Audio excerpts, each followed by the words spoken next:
ऐसे करिश्मे करे परमात्मा ने। उनके घरों में गरीब व्यक्ति थे और शाम ने 10 रुपये धर के सोते, तड़के सो पाते उनके घर पे। और वो आकर बताते आज तो गुरु जी की कृपा से ऐसी रजा होगी। कोई नो कहना तुम रख के भूल गए हो गया आप पे, थर भूल लाग रही है, नो कदे हुए आकर। तो वो जिसके बीतता वो जाने, कड़ा धर के भूलना समय था उस समय। तो अब भी ऐसी लीलाएं हो रही है। एक भक्त बता रहा था जी, मैं 1-1.5 वर्ष से कोशिश कर रहा था पुस्तक पढ़ के कि चालू नाम लूँ, पर पैसे का अभाव था।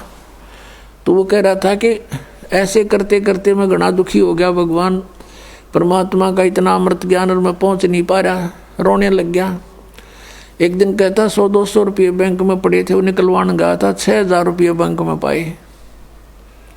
6,000 रुपये मेरे अकाउंट में जमा हुए पाए। लेकर छक्कर हो ये परमात्मा, या दया भी बख्श दी। अगले दिन ट्रेन पकड़ दी, बहुत दूर रहने वाला था बच्चा। तो ऐसी ऐसी लीलातियाँ लाखों करेगा परमात्मा आपके लिए। लेकिन आप किसी और को बताओगे, उनका झूठ बोल रहे हैं, क्योंकि उनके साथ कभी ऐसा हुआ नहीं। हुआ क्यों नहीं? क्योंकि उनको पावर का कनेक्शन मिला नहीं। जो मैनुअली जो कार्य होता है, पावर का काम उससे अलग होता है। तो यहाँ पावर का कार्य है, परमात्मा का कार्य है, ये जनसाधारण नहीं मान सकता इन बातों को। तो इस प्रकार परमात्मा ने वो 64 लाख शिष्य हो गए, सबको ये मंत्र दे दिया। फिर हम, क्योंकि ज्ञान हमें था नहीं, कोई भी बहकाले था, हिंदू और मुसलमान दोनों को उपदेश दिया करते भगवान।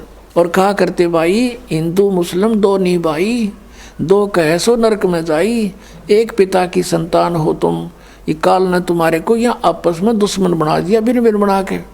बुद्धिमान लोग थे, मानते भी थे, लेकिन भक्ति करने से जो उनको सुख हुआ नाम से, तो भले ही वो किसी मजहब में रह रहे थे, लेकिन भक्ति मालिक वाली करते रहे अंदर से। लेकिन कुछ समय के बाद क्या होता है इस प्राणी के साथ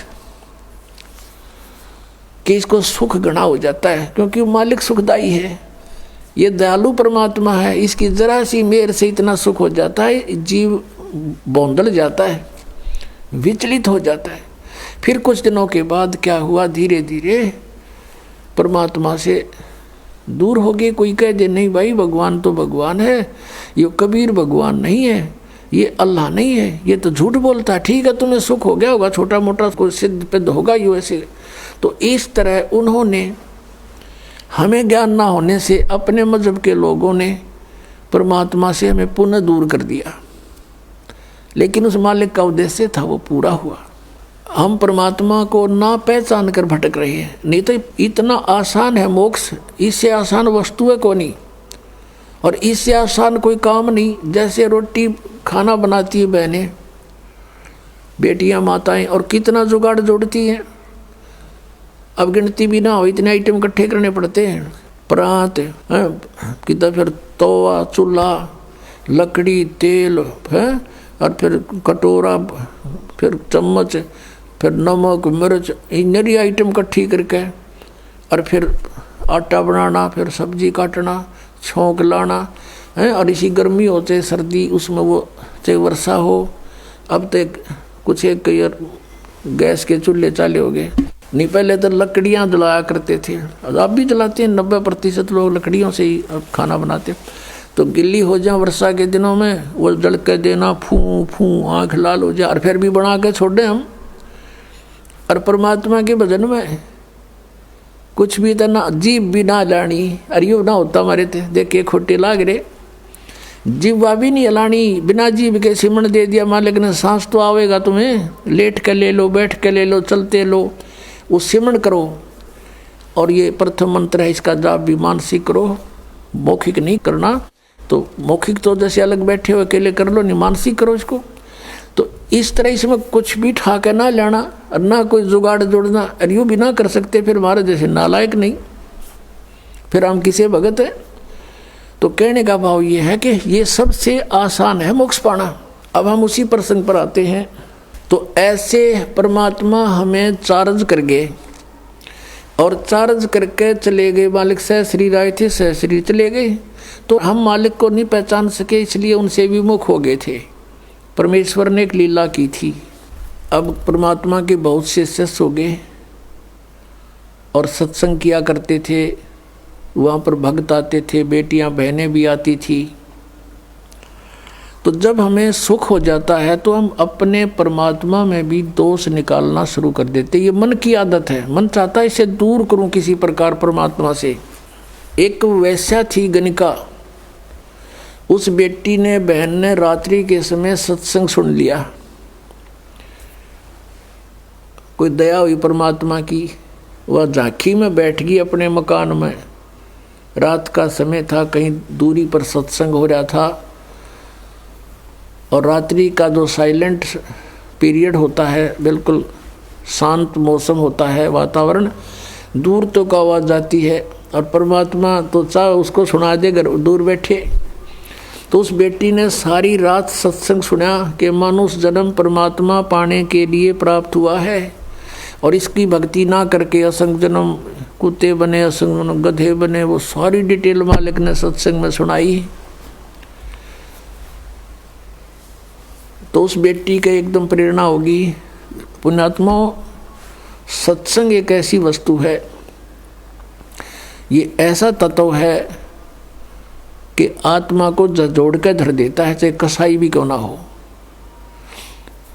तो उस बहन की नींद हराम होगी, तेने तो जुल्म कर दिया, तेरा तो कोड लगेगा, बुरा हाल होगा, और शुभ काम कोई बना नहीं है भगवान, अब क्या बने। सारी रात बेचैनी में इधर उधर घूमती रही। जब सत्संग के बोलिया तो अगले दिन वो फिर मालिक ने दया करी, वहीं आसपास किसी दिन 1-2 दिन के बाद वहीं सत्संग उसके हो गया आसपास। अब वो लड़की वहाँ पहुँची, परमात्मा से कहा कि हे गुरुवर, क्या मेरे जैसी पापन का भी उद्धार हो सकता है? परमात्मा ने कहा बेटा, उसने कहा, परमेश्वर ने पूछा कि आप क्या बात बेटी, या तो कोई भी मुझे निरपराध व्यक्ति नज़र नहीं आता, सभी कोई ना कोई अवगुण करते ही रहते हैं, और सत्संग में उसी का समाधान होता है। उस लड़के ने कहा, परमात्मा मैं तो बहुत निकम्मी औरत हूँ, ऐसे ऐसे मैं गणिका हूँ, वैसा हूँ, क्या मेरे जैसी दुष्टा का भी उद्धार हो सकता है? परमात्मा ने कहा बेटा, अब कितना ही मैला कपड़ा है उसका साफ करने का तरीका साबुन और जल है। सत्संग यही काम करता है। लेकिन बेटी, पीछे बनी सो बनी, आगे मत करना। कान पकड़ लिया उस बेटी ने कि आज के बाद परमात्मा कुछ भी नहीं करूँगी, मैं अपना मांग का भोजन खा लूँगी। फिर परमात्मा ने कहा बेटा, जो भी तेरा ठीक है संस्कार था, लेकिन इस संस्कार को चेंज कर देंगे हम, भक्ति करना। अब उस लड़की ने उपदेश ले लिया।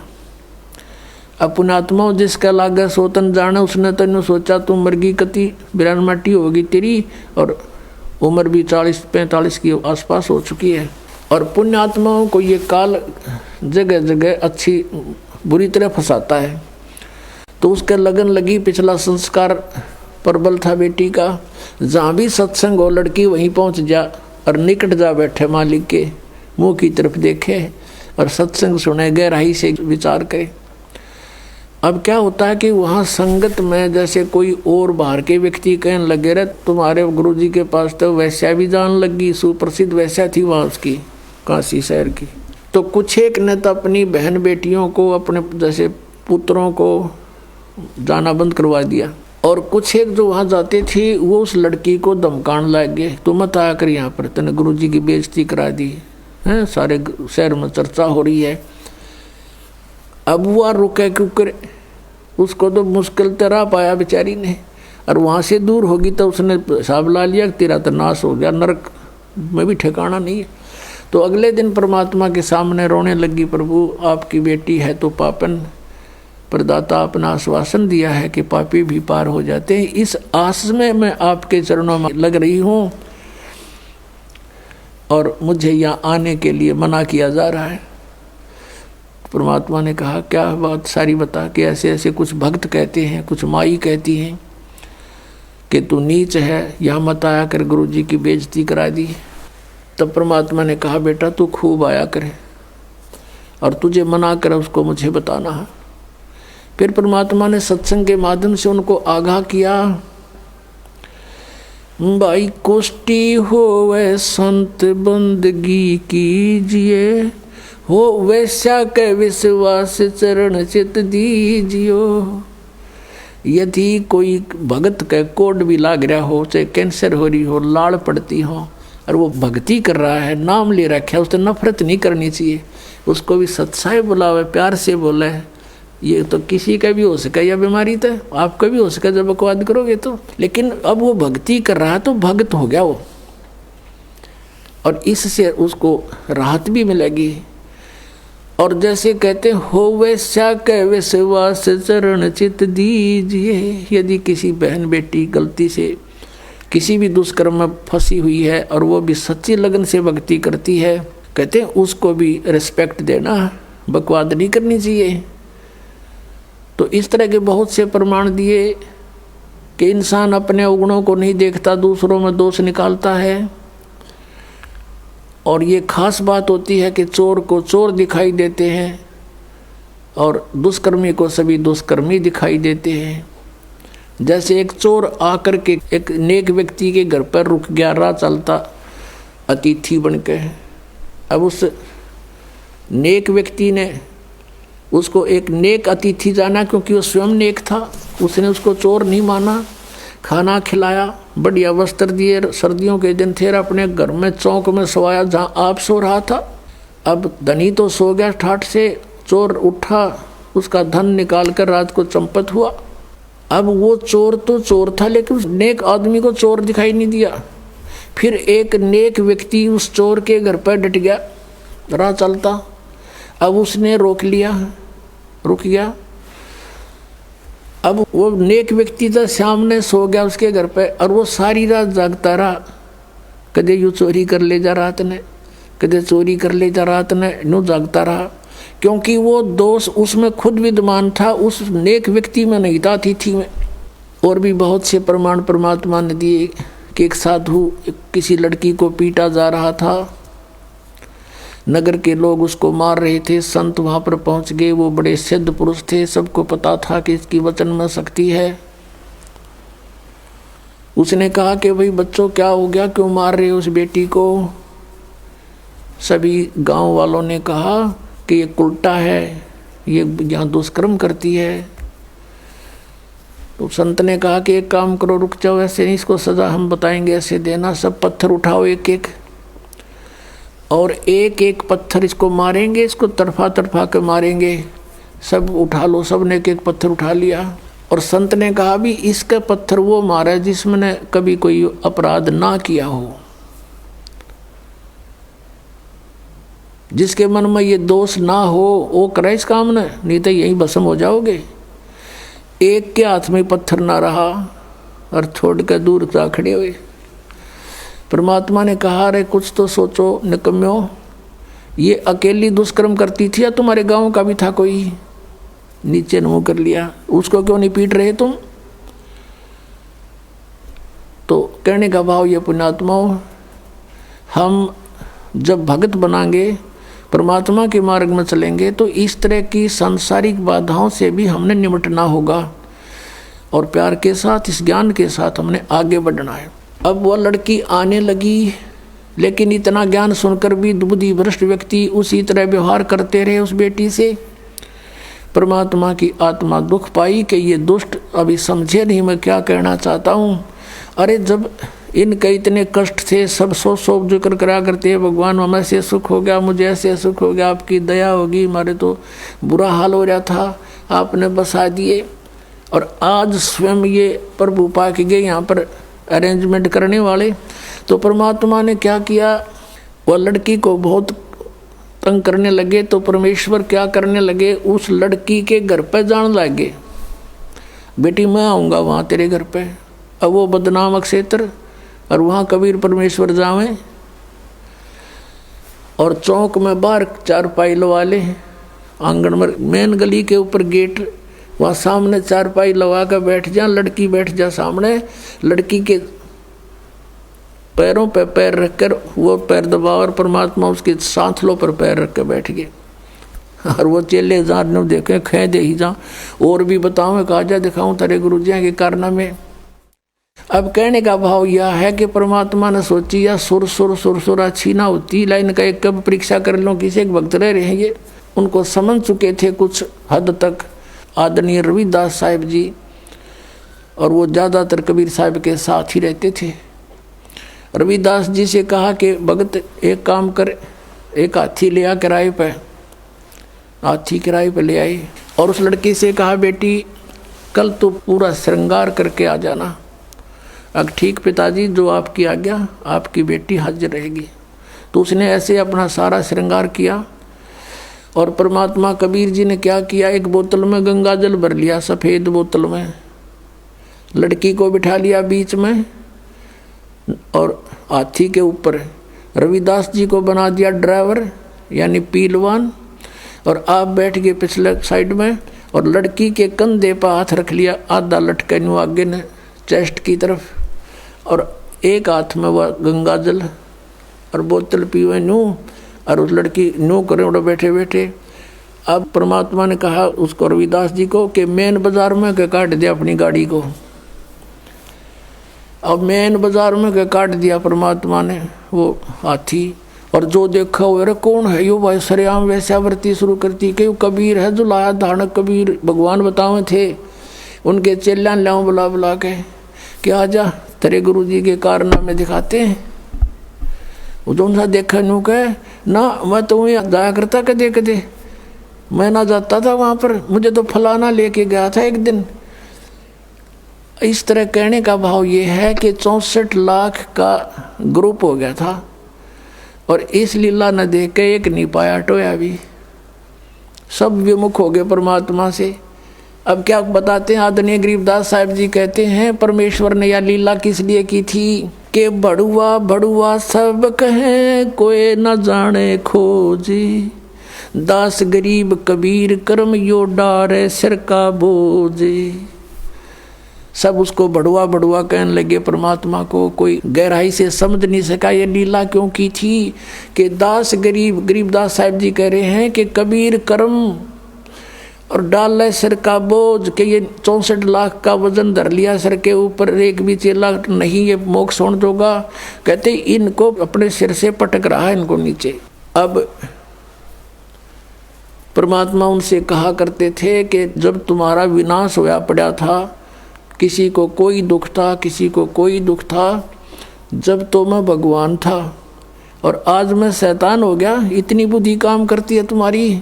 अब पुण्यात्मा, वहाँ विमुख होने के 2 कारण होते हैं, गुरु से विमुख होने के 2 कारण होते हैं। एक तो गुरुद्रोही बन जा, और एक वैसे अपना कोई किसी कारण से गुरु के प्रति दोष ना रख कर उन्हें छोड़ जा मार्ग ने, तो उसमें अंतर होता है। गुरुद्रोही जो होते हैं, गुरु में दोष निकाल कर, उस 64 लाख के 64 लाखों ने गुरुजी में दोष नहीं माना था, लेकिन लोक लाज से जाना बंद कर दिया। कुछ एक थे जो उसमें मुखिया से जो कुछ टाइप के लोग होते हैं जो स्वयं निकम्मे गणे होते हैं, तो वो परमात्मा के विमुख दोष रखा करते थे, तो उनको गुरुद्रोही कहा जाता है। और जो वैसे किसी कारण से विमुख हो जाते हैं तो उनको परमात्मा क्षमा कर देते हैं। इनको मालूम है कि इन प्राणियों के ऊपर कई प्रकार के प्रेशर है, लेकिन अब पिछली पीढ़ी तक लाने के लिए उनको चार्ज कर दिया था, उनकी भक्ति करवा दी, उनसे दान धर्म करवा दिए थे, तो उस कारण से फिर मनुष्य जन्म मिलते हुए आप जी को अब तक आ रहे हो। और मनुष्य जीवन से जो आता है प्राणी, और अब भी उसको मनुष्य जीवन प्राप्त है, उसके कर्म भी बहुत अच्छे होते हैं, उसका स्वभाव भी अच्छा होता है, और परमात्मा के बिना वो रह नहीं सकता। तो वो स्थिति आप जी की है। आप कहीं ना कहीं भटक रहे थे भगवान की खोज में, चेक कर रहे थे कुछ भी, वही यहाँ आ रहे हैं। या बिल्कुल कोई नहीं कर रहा था, वो कोई एक आधा वैसे संस्कार वश ना उसका, तो वो वैसे एक आधा पुण्यकर्मी प्राणी होता है। वो एक आध कहता है जी मैं तो उसे पूजा किसी की नहीं करा करता, और नास्तिक भी नहीं था, तो वो अलग बात है, और वो भी सुखी था। और जो तुम साधनाएं करते थे ऐसा लगता था जैसे हम ये पूजाएं करते हैं शायद ही नहीं से सुख है, और दुख आने लगे जब वो पूजाएं कोई सहयोग मिला नहीं। तो इस प्रकार हमने इस ज्ञान को भी समझना है और भगवान को भी जानना है। तो अब परमात्मा ने आपको ये ज्ञान साथ दिया है। और इस ज्ञान के आधार से, और पहले हमने जो फॉल पॉइंट हमारे हुए जिससे हम फेल हुए वो भी याद दुआ रखे थे दास ने। तो ये क्रोथा कांड जो हुआ इसका कारण यही था कि इस दास ने नकलियां की पोल खोल दी सबकी, और इन लोगों ने अफवाहें फैलवा दी, मंत्रियों की और मुख्यमंत्रियों की, सरकार का सहयोग भी ले लिया, उनको मिसगाइड कर दिया कि वो क्रोधाश्रम में ऐसा होता। समाचार पत्रों में भी ऐसी भूंडी बदनामी कर दी, लेकिन मेरा एक भी बच्चा हमसे दूर नहीं हुआ, क्योंकि वो दास को बहुत गहराई से समझ चुका था। तो इसलिए आज वो जो पहले फेल हुए थे तो आज पास हो गए। किस कारण से पास हुए?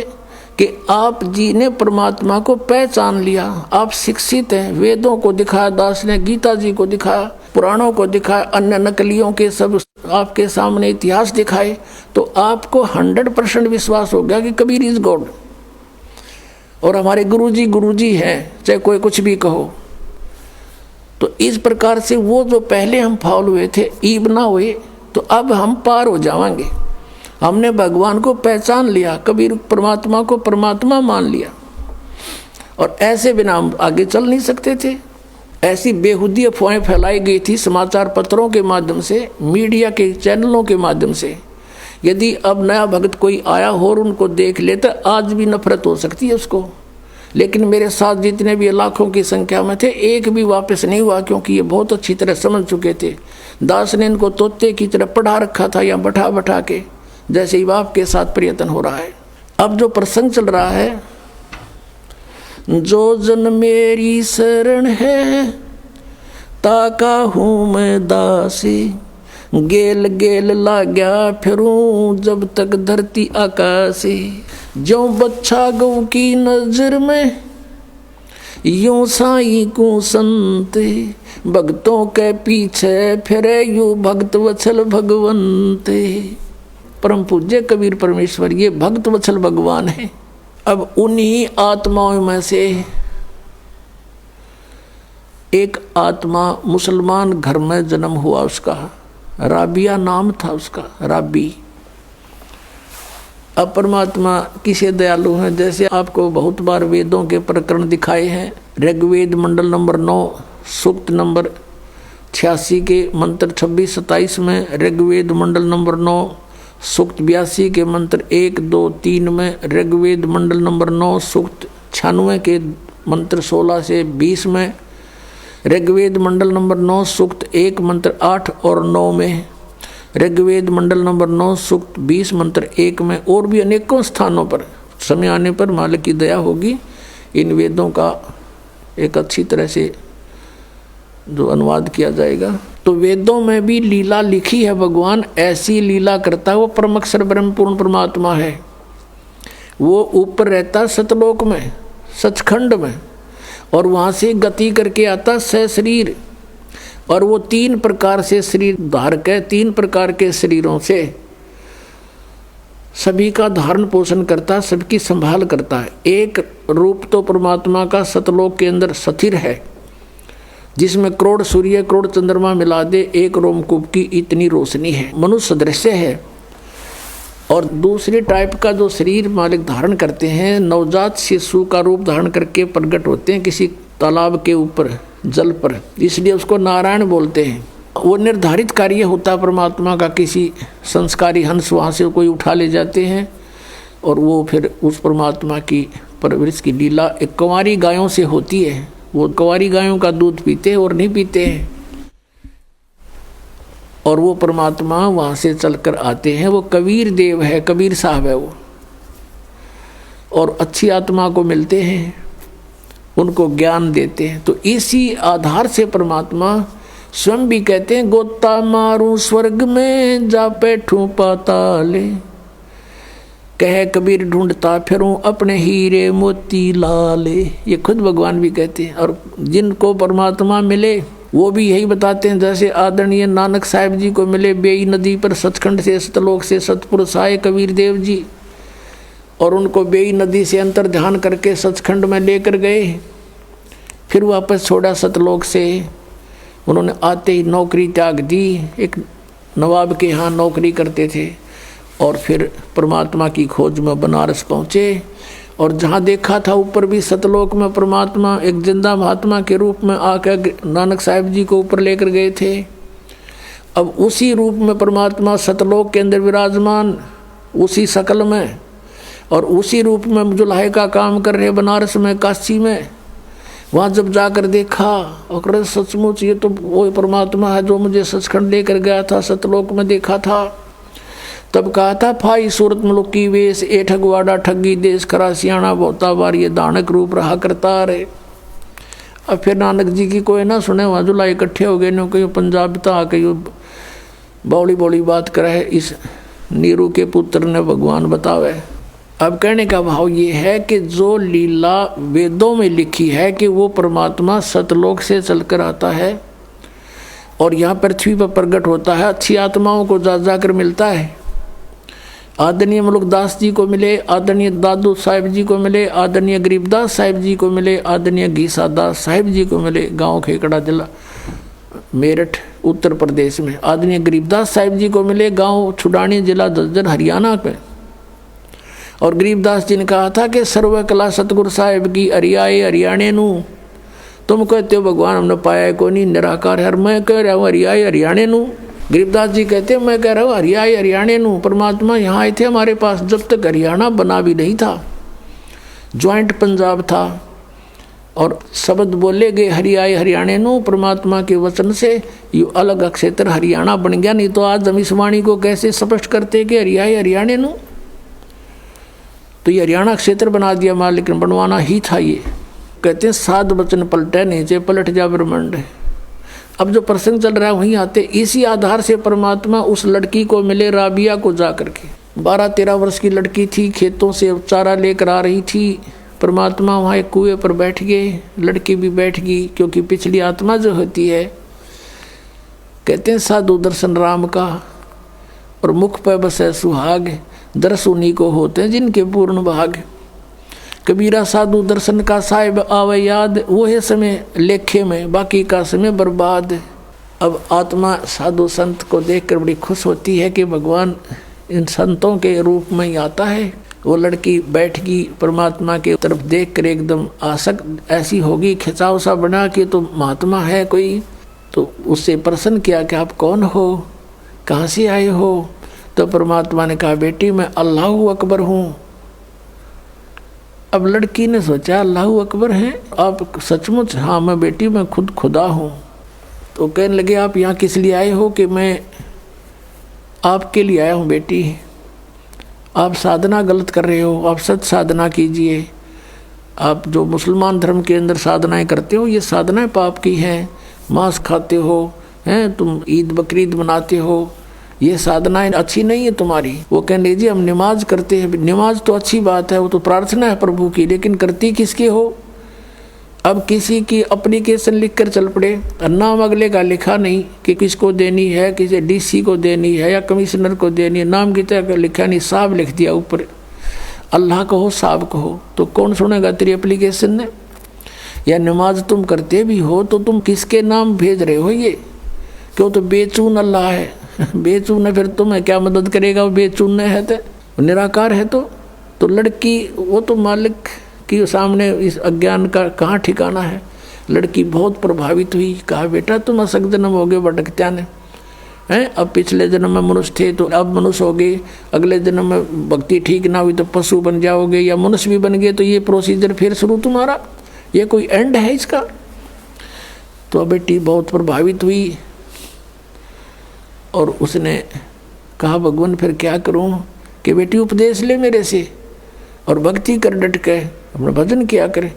कहने लगे जी ये साधना है जो मुसलमान धर्म की है कि ये ना करना बिल्कुल भी, जैसे मैं कहूँ ऐसे नमाज ये कर जो मैं आपको बता रहा हूँ, भक्ति करते रहना और ये मांस मिट्टी नहीं खाना। जो बोले जी वो कंपलसरी कर देते हैं, नमाज भी करनी होती है कि नमाज भी कर लेना, लेकिन टेक का मत्था अपना यो मंत्र करती रहिए, बस हो गई नमाज। बोला जी ठीक है। तो उस लड़की ने उपदेश ले लिया, मालिक उपदेश देकर चले गए। इतनी प्रेरित होगी ज्ञान से, उसने फैसला कर लिया कि मैं विवाह नहीं कराऊंगी। और अपना मोक्ष कराऊंगी। अब उसी दौरान घर वालों ने क्या किया, भाई लड़की युवा होगी, भी इसकी शादी तैयारी करो। लड़की ने घर वालों से कह दिया कि मैं विवाह नहीं करूंगी। और मुसलमान धर्म में एक विशेषता है कि लड़की को बैठा देंगे पहले और लड़की से पूछते हैं कि बेटी तुझे ये विवाह मंजूर है, अगर वो स्वीकृति दे देती है तो विवाह होगा, नहीं तो नहीं होगा। अब वो लड़की ने मना कर दिया, घर वाले भी असमंजस में पड़ गए, भाई इन्हें कहा हो ही नहीं सकता किसी सूरत में भी। माता पिता चिंतित हुए, बहुत समझाया, बेटी हमारी इज्जत का सवाल है, न्यू है, ऐसे है, 100 कुछ कहा। वो बोली मैं नहीं शादी करानी। अब घना चिंतित हो गया, माता पिता का अन्न छूट गया लोक लाज के कारण। तो लड़की को अपने आप को प्रेरणा हुई, सोचा उसने कि चलो देखी जाएगी, माँ बाप कहते हैं विवाह कर लेती हूँ, लेकिन आगे जाके अपने पति से मैं साफ कह दूंगी मैं संतानोत्पत्ति नहीं करूँगी। ये डिटर्मिनेशन करके उसने स्वीकृति दे दी, विवाह हो गया। एक बहुत अच्छे नेक व्यक्ति थे, अच्छा अधिकारी था, अफसर था, उससे उस बेटी का ब्याह हो गया मुसलमान के। तो वहाँ जाते ही उसने अपने पति से कह दिया, जी बात सुनो मेरी, मैंने एक प्रतिज्ञा कर रखी है अपने गुरुजी की कसम खा के, मैं संतान में उत्पत्ति नहीं करूंगी, मैं गृहस्थ कर्म नहीं करूंगी, और यदि आप मेरे साथ जबरदस्ती करोगे तो मैं आत्महत्या कर लूंगी, ये मेरा फाइनल फैसला है। तब वो सोच गया भी ये बात क्या बनी। कहने लगा बात बता, फिर आपने निकाह स्वीकार क्यों किया था, मना कर देते, कोई आप पर प्रेशर थोड़ा ही था। उसने बता दिया कि ऐसे ऐसे मेरे माता पिता लोक लाज के कारण बहुत परेशान हो गए थे और मैंने इसलिए निकाह मंजूर कर लिया कि ये तो शांत रहें, आगे मैं आपसे अर्ज कर लूँगी, ये सोच कर आई थी। आपकी मर्जी, मेरी अर्जी मंजूर करो या ना करो। तो बुद्धिमान समझदार दयालु व्यक्ति था वो मुसलमान। उसने एक सोचा भाई मैं क्यों इसके वादा करूं भगवान के। पहले डरने वाले होते थे परमात्मा से कि भी क्यों मैं इसके टांग अड़ाऊं इसकी भक्ति, जब इसकी इतनी रुचि है। कहा ठीक है राबिया, जैसे आपके माता पिता को लोक लाज से डर था तो हमारा भी यहाँ समाज है। आप रहोगी मेरी पत्नी के रूप में संसार की दृष्टि में, और मेरे लिए होगी मेरी बहन के तुल्य। तेरे अलग से मकान बना दूंगा, उसमें अपनी भक्ति करना, लेकिन घर से बाहर नहीं जाने दूंगा, हमारी भी इज्जत है। कदे तू कह मैं वहाँ जाऊँगी फलान करूँगी, कहीं और नहीं जाने दूंगा किसी संत भक्त के पास, अब जो आपकी आज्ञा। अब उस लड़की ने 4 वर्ष तो साधना वो की जो परमात्मा ने बता रखी थी। फिर वहाँ आने लगे, जो अलग से उसका कमरा बना दिया। उस मुसलमान भक्त ने अपनी दूसरा ब्याह करवा लिया। मुसलमानों में कई कई शादियाँ हो जाती हैं। तो वहाँ आस पड़ोस की और भी भगतनी जो मुसलमान वर्ग की थी धर्म की, वो आने लगे हैं। वो कहने लगी बता तो कुछ भी ना करती या कोई बात हुई, यानी कुछ दिन में वो परमात्मा वाला ज्ञान हट गया, वो लोक वेद फिर समा गया उस बेटी में, और वो ही मुसलमान धर्म वाली क्रियाएं उसने शुरू कर दी। काल का तो जाल है कसूता। अब वो करती रही अपनी साधना। वो 50 वर्ष की होगी। 50 वर्ष की आयु जब होगी तो उसने अपने पति से कहा कि आपकी आज्ञा हो तो मैं मक्का जाना चाहती हूँ हज करने के लिए। और हज करना कंपलसरी होता मुसलमान धर्म में। वो ये मानते हैं जिसने हज कर ली वो स्वर्ग का वासी हो जाता है, उसको लाभ होता है। तो सभी बूढ़े बुजुर्गों को हज अवश्य करवाते हैं। उसके पति ने सोचा कि भी मैंने देख लिया इसको 30-35 वर्ष हो गए, मैंने कोई भी ऐसा इसका आचरण नहीं देखा, इसलिए उसने उसको अलाउड कर दिया कि आप जा सकते हो और कहो तो मैं आपके लिए कोई ऊँट की व्यवस्था कर दूं सवारी की। राबिया ने कहा नहीं मैं पैदल जाऊंगी। जैसा हमारी सोच है कि पैदल जाने तक घना लाभ होगा। अब वो चल पड़ी, क्योंकि काफ़ी व्यक्ति जाते थे, पैदल जाते थे, लारा लग जाता था, लाइन लग जाती थी, तो वो लड़की भी चल पड़ी। अब वो जा रही थी, चलते चलते रास्ते में रेगिस्तान में एक कुआं था। कुएं के पास एक कुतिया प्यासी थी, बहुत प्यासी थी। उसके छोटे छोटे नवजात बच्चे थे, दूर एक साइड में रखे हुए थे, बैठे थे, आंखें भी नहीं खुली थी उनकी, और वो बहुत प्यासी थी। और कभी तो राबिया के चरणों की तरफ आ रही है, फिर भागकर कुएं में झांक रही है।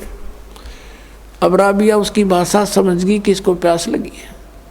कुएं पर देखा तो वहाँ कोई बाल्टी नहीं, कोई रस्सा नहीं, आसपास कोई गांव नहीं, कोई और व्यक्ति आसपास नजर नहीं आ रहा जहाँ से कोई साधन मांग लाऊं।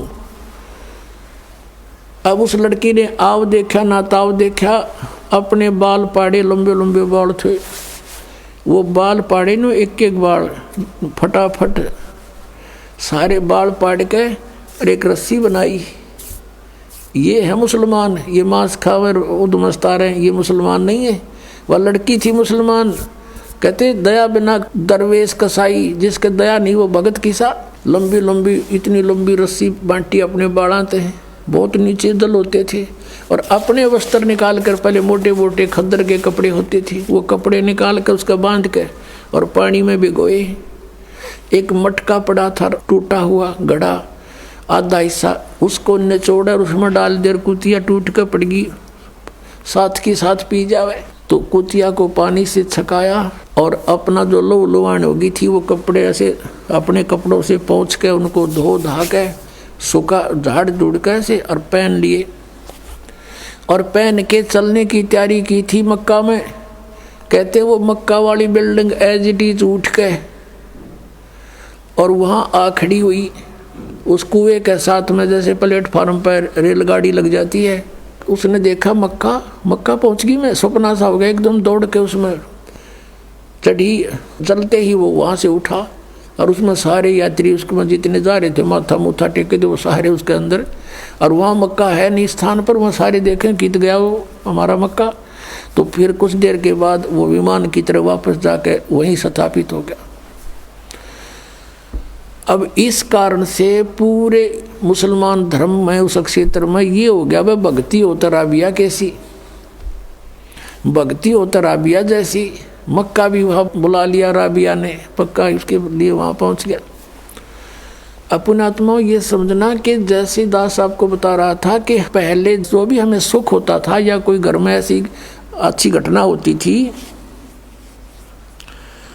तो हम ये सोचा करते थे जो साधनाएं हम कर रहे हैं इसी से हुआ हमारा, और ये थे पिछले पुण्य। उन पुण्यों से उसके अंदर दया हुई, दया से उसमें इतनी हिम्मत आई कि बाल पाड़ दूं, पाड़ के दिखाओ 4 बाल, आप पता लग जा। तो पिछले संस्कार से इतना प्रबल किया, करे करावे साइया मन में लहर उठा, दादू से दरजीव के आप बगल हो जा। उसके बाद वो तो उधर तो प्रशंसा की पात्र बन गई, सब जगह गुणगांव है। अगला जन्म उसका एक बनसुरी नाम की लड़की का हुआ, बनसुरी नाम की लड़की का, और उसने फिर इतने राग रूग गाए, यानी वो डांस डूंस करने वाली जो ये होती है ना लड़कियां, उसका जन्म हो गया। लेकिन आस्था भगवान की फिर भी, तो वो मक्का में गई और उसने ये सुना था कि अभी मक्का में जिसकी मृत्यु हो जाती है वह सीधी भिष्ट चली जाती है स्वर्ग में। अब पिछले संस्कार परमात्मा की भक्ति कर रखी, 4 वर्ष वो अंगड़ाई ले रहे थे, उसमें इतनी हिम्मत आवे थी। उस लड़की ने क्या किया कि मक्का में अपनी गर्दन काट दी। अब मोक्ष तो चाहिए, 50-55 साल की उम्र होगी थी कि मोक्ष चाहिए हमें, और मक्का में कहते मर जाता, वहाँ का लोक वेद दंत कथा है कि मक्के में जो मर जाता सीधा भ्रष्ट जाता है। तो उसने वहीं गर्दन काट दी और सब ने न्यू हो गया भाई, बनसुरी तो गई स्वर्ग में, बनसुरी सीधी गई स्वर्ग में, क्योंकि मक्का में उसने अपनी कुर्बानी दे दी। तो मुसलमान इसको कहते हैं जो अपनी कुर्बानी दे, बकरियाँ के गल काट वह कुर्बानी है। वह तो कुर्बानी ले रहे हो तुम तो खून पी रहे हो दूसरों का। ऐसे ही हिंदू लोग करते हैं, बकरियाँ चढ़ाते हैं माता के, माता वो बकरे खावेगी, काजू खाओगी, किशमिश खाओगी, वह तो जलेबी खावेगी। इस गंद ने कौन खावे, आप पे खा बनाओ और आप पे खाओ और माता के सिर लावे। अब उसके बाद उसका जन्म हुआ एक शेख तकी नाम का मुसलमान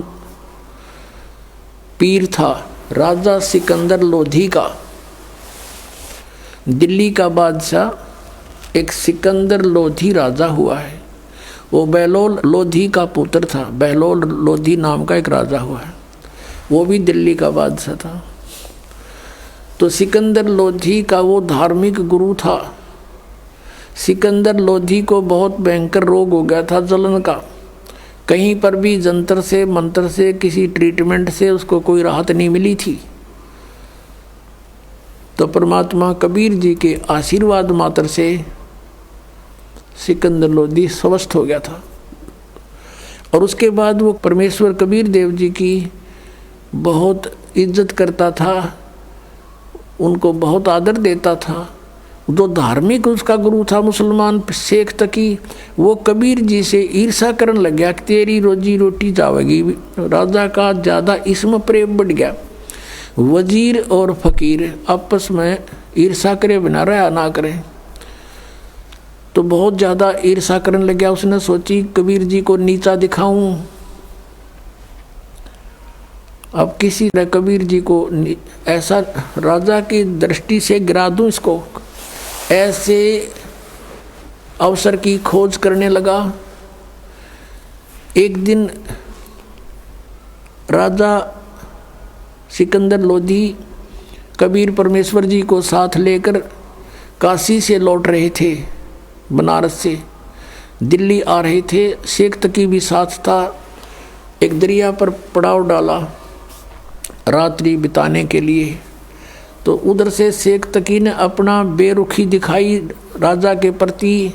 राजा ने कारण पूछा तो उसने बताया कि तूने तो अब मुसलमान के छोड़कर हिंदू गुरु बना लिया, सारे मुसलमानों को कह दूंगा राजा मुसलमान नहीं अब हिंदू हो गया है, ये काफिर हो गया है।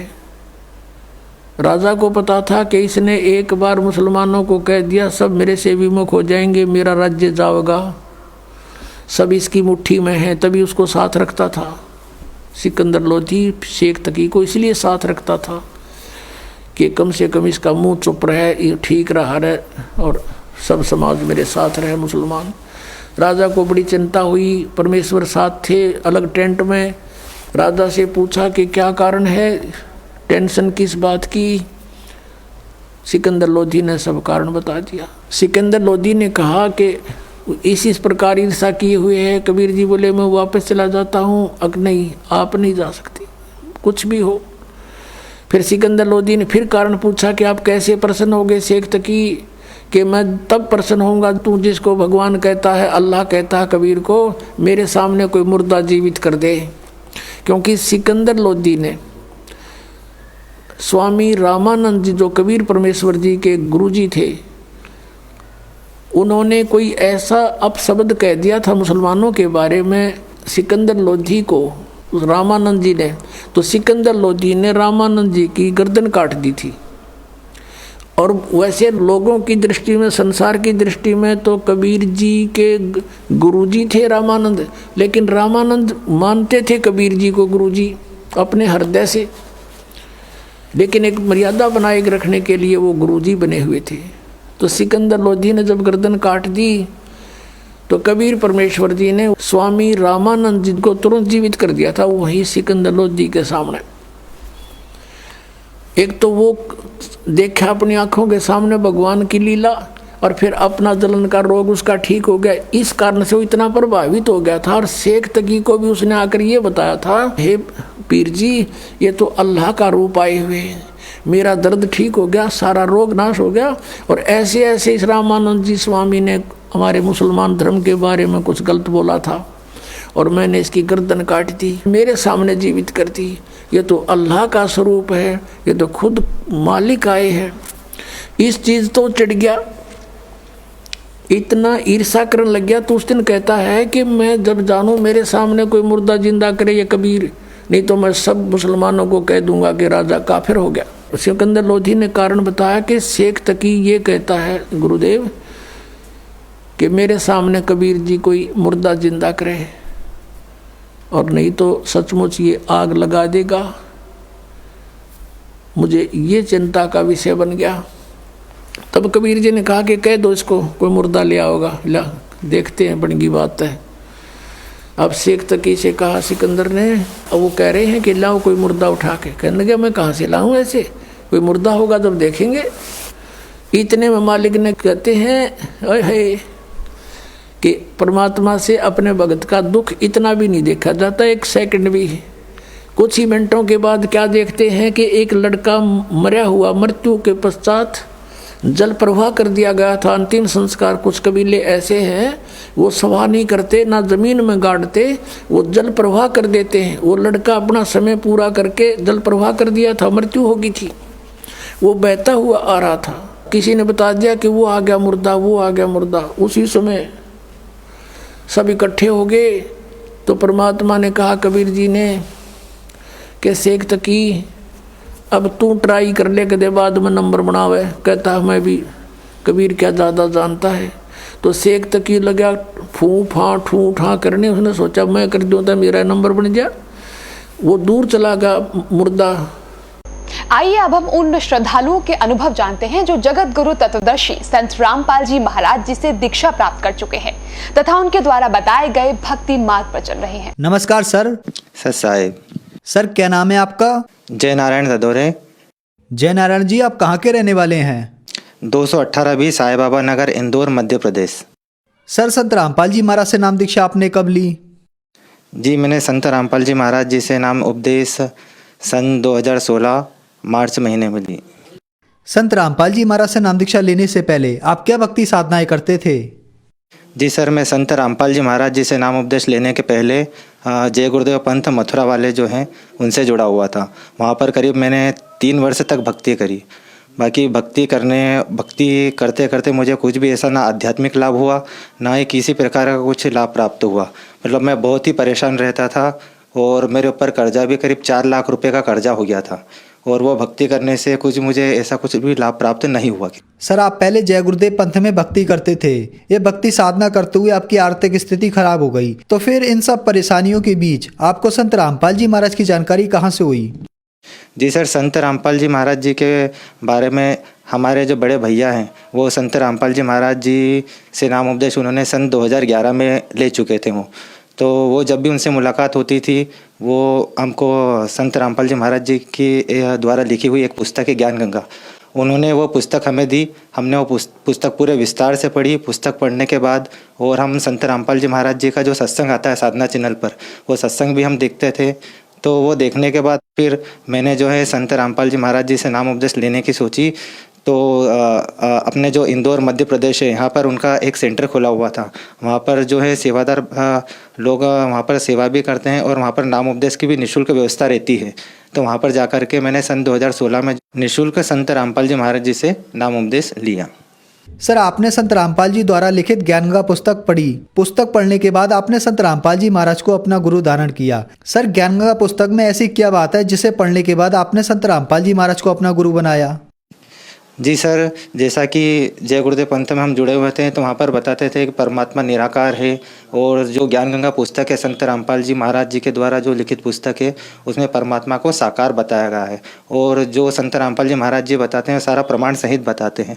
वो हमने पुस्तक पढ़ी और सारा जो हमने मिलान करा तो बिल्कुल सही पाया कि वाकई में जो परमात्मा है वो साकार है, सशरीर है, मनुष्य दृश्य है। और जो हमको जो जय गुरुदेव पंथ में जो बताते थे परमात्मा निराकार है, तो हमको वाकई में सत्संग सुनने के बाद जो हमको पता चला कि परमात्मा साकार है और हम जो साधना कर रहे थे जय गुरुदेव पंथ से वो वाकई में जो साधना उससे हमको कुछ भी आध्यात्मिक लाभ जो है वो प्राप्त नहीं हो पा रहा था और परमात्मा के बारे में भी विशेष जानकारी हमको उससे नहीं थी। और ज्ञान गंगा पुस्तक पढ़ने के बाद हमको परमात्मा के बारे में जो है जानकारी प्राप्त हुई कि परमात्मा सा शरीर है, राजा के समान दृश्य है और उसका नाम कबीर है। तो वो हमको बहुत बात जो है अच्छी लगी कि हाँ परमात्मा वाकई में प्रमाण सहित भी हमको जो मिला कि परमात्मा साकार है। तो इस कारण हमने जो है फिर संत रामपाल जी महाराज जी को गुरु बनाया। सर जो भी श्रद्धालु संत रामपाल जी महाराज से नाम दीक्षा लेते हैं उनको कोई ना कोई लाभ अवश्य प्राप्त होते हैं, तो क्या आपको भी कोई लाभ प्राप्त हुए संत रामपाल जी महाराज से नाम दीक्षा लेने के बाद? जी हाँ बिल्कुल, संत रामपाल जी महाराज जी से नाम उपदेश लेने के बाद वैसे तो कई सारे लाभ प्राप्त हुए हैं। बाकी उसमें से मैं जैसे एक लाभ जो है वो आपको बताना चाहूँगा। जैसे मेरा जो बच्चा है उसको एक बार मतलब बहुत ज़्यादा तबीयत ख़राब हो गई थी और संडे का दिन था। संडे को जो है अधिकतर क्लिनिक जो है वो बंद रहते हैं। तो मैंने जो है उपचार के लिए बच्चे को ले जाना चाहा, आसपास के क्लिनिक बंद थे। तो हमारे इधर एक जो जिला अस्पताल के पास में एक जो क्लिनिक है राजन डॉक्टर का, वो क्लिनिक संडे को भी खुला था। तो वहाँ पर जो है मैं बच्चे को लेकर के गया। तो बच्चे को लेकर के गया तो डॉक्टर ने देखा बच्चे को, उसको एक इंजेक्शन लगाया। इंजेक्शन लगाने के बाद उसको जो है मतलब इतना बड़ा पर्चा मतलब दवा का लिख के दिया और बोला कि ये दवा लेके और बच्चे को तुरंत जो है एडमिट करना पड़ेगा, इसको जो है निमोनिया हो गया है और बच्चे की तबीयत बहुत ज़्यादा ख़राब है।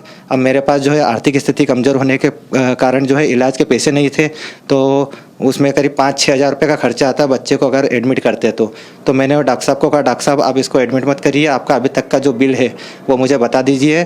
तो उन्होंने 150 रुपये उनकी फ़ीस बनी थी, 150 रुपये उनकी फ़ीस ली और मैंने कोई दवा गोली उन्हें जो पर्चा लिख के दिया वो नहीं ली थी। तो वो पर्चा जो मुझे ऐसा लगा और मैंने वो पर्चा जो है, मेरे पास पैसे नहीं थे तो वो फाड़ के मैंने पर्चे को फेंक दिया और वो बच्चे को फिर मैं घर पे ले आया। घर पे लेने के बाद जो इंदौर में जो संत रामपाल जी महाराज जी का नामदान का जो सेंटर खुला हुआ जहाँ पर नाम उपदेश निःशुल्क दी जाती है, वहाँ पर जा करके मैंने जो संत रामपाल जी महाराज जी ने जो मंत्र मुझे दिए हुए थे वो मंत्र का जो मैंने जाप करा और मालिक से अरदास लगाई, ये संत रामपाल जी महाराज आप अगर सच्चे हो तो मेरा बच्चा जो है, अभी मैं बहुत ज़्यादा परेशान हूँ और मेरे पास मतलब उसका इलाज करवाने के भी पैसे नहीं है। तो ऐसे मैंने अरदास लगी, वैसे घर पे आकर के देखा तो बच्चा बिल्कुल मतलब खेल रहा है, उसको किसी प्रकार की कुछ भी मतलब दवा गोली मैंने नहीं दी थी और हंसता खेलता मतलब मस्ती कर रहा है। बगैर इलाज करे संत रामपाल जी महाराज की दया से वो बच्चा जो है बगैर इलाज के ठीक हो गया। मैंने नाम उपदेश लेने के पहले जो था मेरे ऊपर 4 लाख का कर्जा था। तो 4 लाख का कर्जा मतलब इतना मतलब ना तो परिवार में कोई ऐसा सक्षम था जो 4 लाख का कर्जा दे दे और ना मतलब मेरा जो काम जो करता था वो काम भी पूरी तरीके से मतलब जो है बंद हो चुका था और मैं बहुत ज़्यादा परेशान रहता था कि अब क्या करना है। तो संत रामपाल जी महाराज जी के शरण में आने के बाद मतलब मैंने जो है पानी पतासे का काम जो है शुरू किया। तो पानी पतासे का काम शुरू करने के बाद और मैं प्रेस का काम भी करता था। तो संत रामपाल जी महाराज जी के दया से जो 4 लाख का कर्जा जो है वो मतलब आज की तारीख में पूरा कर्जा संत रामपाल जी महाराज की दया से पूरा कर्जा मेरा चुकता हो गया है और किसी प्रकार की कोई टेंशन नहीं है। पहले मैं बहुत ज़्यादा परेशान रहता था और आर्थिक स्थिति के कारण 4 बार जो है मैंने आत्महत्या का भी प्रयास किया था। मतलब मैंने पंखे पे मतलब रस्सी डाल रखी थी और सिर पर चढ़ना ही था, स्टूल पे चढ़ भी गया था। बाकी फिर मैंने वो सोचा कि नहीं, मरने से भी ये समस्या का हल नहीं होना है तो मैं समस्या से लड़ूंगा। तो संत रामपाल जी महाराज जी से नाम उपदेश लेने के बाद जो है मेरा जो 4 लाख का कर्जा है वो पूरा खत्म हो गया। कर्जे से मैं पहले बहुत ज़्यादा परेशान रहता था। एक बार तो मैंने मतलब सल्फास की जो गोली आती है वो भी जेब में रख ली थी कि सल्फास खाना है। एक बार ट्रेन की पटरी के वहाँ पर भी चले गया था कि ट्रेन में कूद के जान दे दूंगा। बाकी वो जो है समस्या मेरी किसी प्रकार से हल नहीं हो रही थी। तो संत रामपाल जी महाराज जी को शरण में लेना था तो मालिक की दया से जो है मैंने संत रामपाल जी महाराज जी से नाम उपदेश लिया और नाम उपदेश लेने के बाद ही मेरा जो है कर्जा ख़त्म हो सका। और एक बार मतलब जब मैंने नाम उपदेश लिया ही था तो मेरी मतलब पैसे की पहले बहुत समस्या रहती थी। तो नया नया जैसे जुड़ा था 2016 में तो हिसार जाना था हमको। संत रामपाल जी महाराज जी की जो पेशी होती है वहाँ पर जाना था। तो रेलवे के टिकट करवाने के लिए मेरे पास पैसे नहीं थे। तो फिर मैंने सोचा कि अब मैं कैसे जाऊँगा हिसार पेशी पे। तो फिर मैंने संत रामपाल जी महाराज जी से अरदास करी कि हे परमात्मा, हे गुरुजी, अगर मेरे पास पैसे की व्यवस्था नहीं तो मैं कैसे जा पाऊँगा। तो वैसे ही मतलब मैंने पर्स खोल के देखा तो मेरा जो पर्स है, पर्स के अंदर के साइड जैसे मैं 200 या 500 रुपये ऐसे कुछ रखता हूँ। तो मैंने पर्स खोल के देखा तो उसके अंदर 2500 रुपये एकदम जो है आ गए। अब वो मुझे खुद को पता नहीं कि 2500 रुपये कैसे आ गए पर्स के अंदर। तो वैसे मैंने तुरंत टिकट करवाया और मैं वो हिसार गया। तो संत रामपाल जी महाराज जी के दया से ये चमत्कार मेरे साथ हुआ कि पर्स में पैसे जो 2500 रुपये वो मेरे पर्स में आ गए। और आज की जो आर्थिक स्थिति है संत रामपाल जी के महाराज जी की दया से, आज जो मैं पहले किराए के मकान में रहता था, अब संत रामपाल जी महाराज जी की दया से हमारे जो ससुर जी हैं उनको प्रेरणा करी संत रामपाल जी महाराज जी ने। और आज जो है दास के पास घर का मकान भी है और अभी काम धंधा भी व्यवस्थित जमा हुआ है। पानी पतासे का भी बढ़िया चलता है और मैं प्रेस भी करता हूँ। और मेरा मतलब रोज़ की दिनचर्या बन गई थी कि रोज़ शाम को जो है मुझे 1 क्वार्टर या कभी कभी जो शराब का जो क्वार्टर आता है वो 1 क्वार्टर या 2 क्वार्टर भी मैं मतलब रोज़ लेने लग गया था। मतलब मेरे परिवार वाले, समाज वाले या आसपास के जो भी मित्रगण हैं वो भी सब भी बोलते थे कि ये बोले बहुत बिगड़ चुका है, अब इसको कोई भी मतलब संभाल नहीं सकता। और सिगरेट भी मतलब रोज़ के 1-2 पैकेट सिगरेट के जो है मैं रोज़ के ख़त्म कर देता था। मतलब इतना बेकार इंसान था। मतलब शराब भी बहुत पीता था मैं और जुआ वगैरह ये सब बहुत मतलब जो भी बुरी आदतें थे सारी मतलब आदतें मुझ में थी और बहुत ज़्यादा परेशान हो गया था। उसी के कारण कर्जा भी मेरे पर हो गया था। तो वो जो है संत रामपाल जी महाराज जी के शरण में आने के बाद वो सारी बुराइयां भी मतलब छूट गई। और आज जो मेरे मित्रगण, जो सहयोगी गण है, वो भी जैसे मिलते हैं तो आश्चर्य करते हैं कि ये जो हम तो सोच ही नहीं सकते थे कि ये मतलब तुझसे जो है छूटेगी शराब वगैरह ये।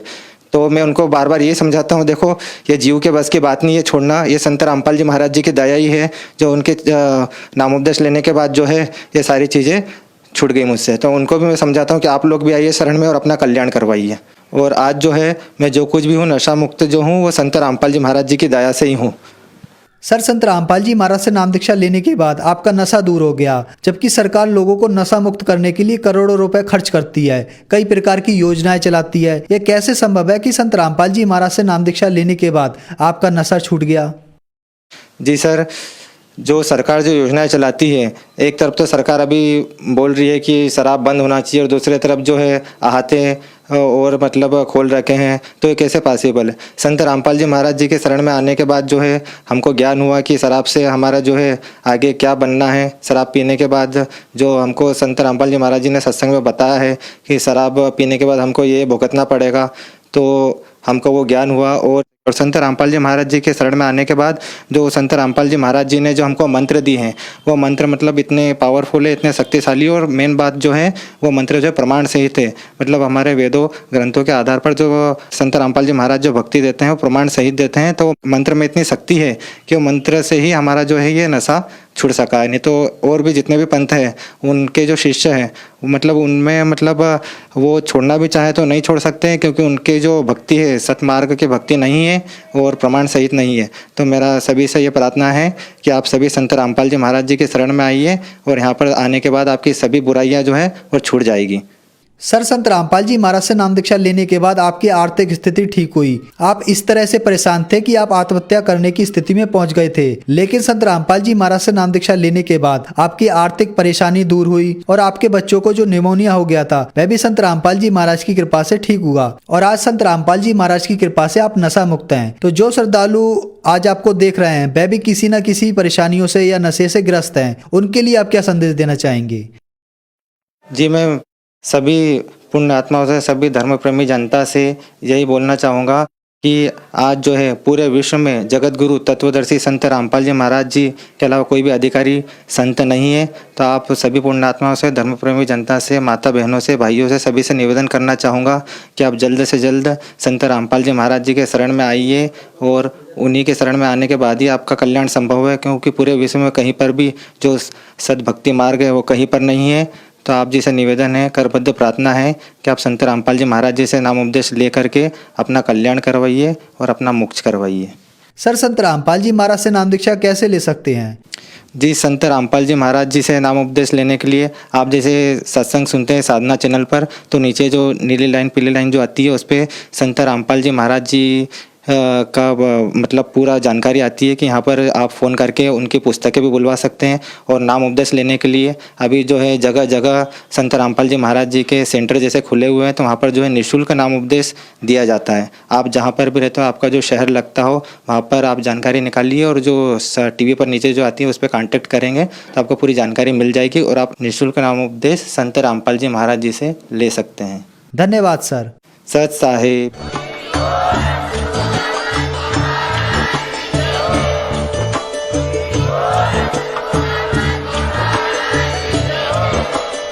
आप सुन रहे थे जगत गुरु तत्वदर्शी संत रामपाल जी महाराज जी के मंगल प्रवचन। अधिक जानकारी के लिए विजिट कीजिए हमारी वेबसाइट www.jagatgururampalji.org। संत रामपाल जी महाराज जी के शुभ आशीर्वाद से पूरे विश्व भर में 500 से भी ज्यादा नाम दीक्षा केंद्र हैं, जिन पर संत रामपाल जी महाराज जी द्वारा ऑनलाइन निःशुल्क नाम दीक्षा दी जा रही है। अपने नजदीकी नाम दीक्षा केंद्र का पता करने के लिए संपर्क करें 8222880541।